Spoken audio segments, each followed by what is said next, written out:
Yan o, napakasarap. Pritong manok mga kabay.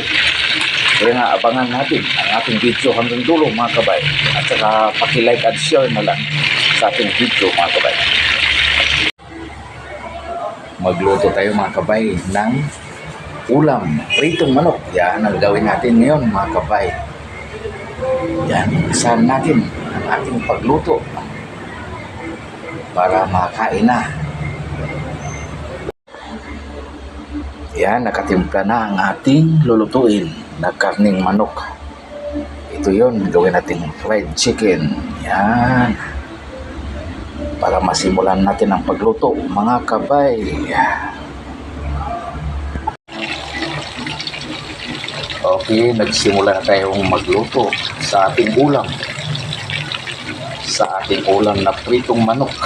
Yan, napakasarap ito pag ito'y maluto na mga kabay. Yan, talagang mapapa-unli-rice tayo nito mga kabay. Yan o.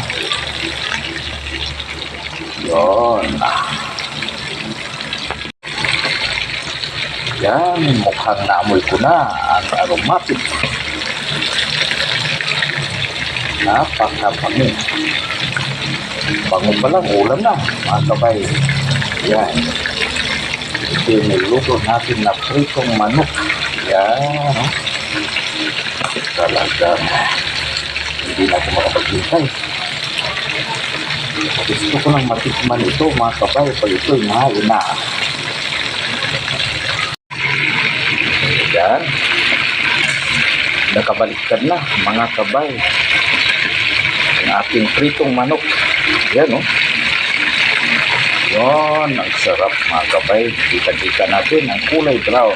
Talagang malapit na talaga itong maluto mga kabay. Yan o. Okay.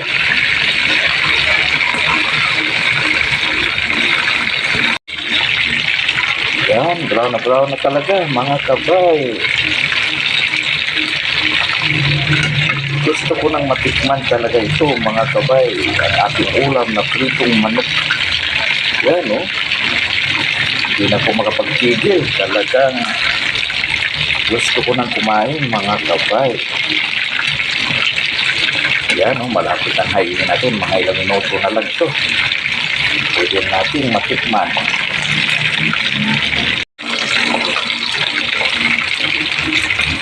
Delicious mga kabay.